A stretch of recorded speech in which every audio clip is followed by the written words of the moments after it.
whole story is told at the end of the day, then all of a sudden you're allowed to go, wow, okay, all right, now that makes sense. Now we have an understanding for those things that we're building and you were enjoying along the way. But the journey has to be good, because destinations aren't enough, you know? I mean, it's terrible on the top of Everest. It's not like you climb Everest and you go through that experience and you get up there and like Duke Ellington's up there and they've got like, you know, a raw bar and peeled grapes. It's like you get up there and it's worse than it is all the way up, you know, and so I think the journey should be the satisfaction with the show, and the ultimate answers should just inform that looking backwards.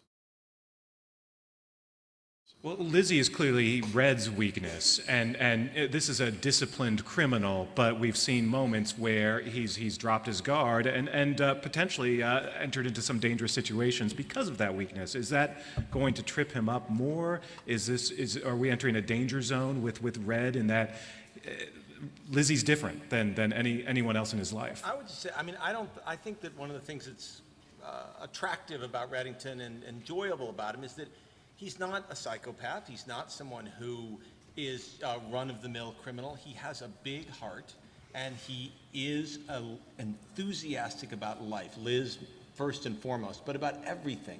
And I think that does engage you, the viewer. It engages us in him and his life and what he wants. And yes, he has vulnerabilities, and I think that's what makes him human. So much of what he does is a fantasy. So much of who he is wish fulfillment. But unless it's grounded in something that I think we can all relate to, the idea that there's someone in her and other things that we dramatize in the show that we all can relate to the feelings that he has for those people, then he does become much more of a caricature. So I think it's essential that we have that, and that, I think like James said earlier, we write him into a place, Red into a place where those vulnerabilities do get him into positions and situations that are incredibly difficult to write our way out of. So let's talk a little bit about season 2. Obviously, we left at the end of last season with Berlin on the run, missing a hand, but still on the run. Will we see more of him? Is he regrouping to attack again? And you know, what are sort of some of the themes heading into your sophomore season? Yeah, you know, looking at the second season, sort of moving ahead. Berlin is clearly still out there, and sort of seeing how, when we pick up, we'll see sort of how our team is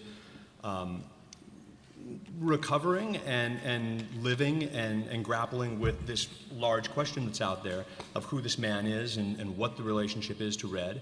And I think, like James said, so it would be very interesting to see sort of how Red lives with that and how that affects his life. I think one of the things that's interesting about the character to me is not just what is he capable of, what does he care about, but what is he afraid of, and what concerns him, what is fear for Reddington.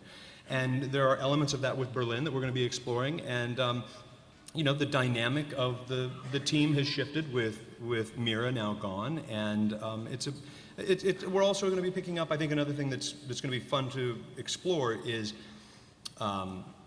just how Liz recovers from Tom and this marriage. There's sort of, you know, it's analogous to a split, you know, the cheating husband, and is Tom dead? Is he really? I suppose that's a question. I mean, I like that. Yeah. Nice. Shot twice.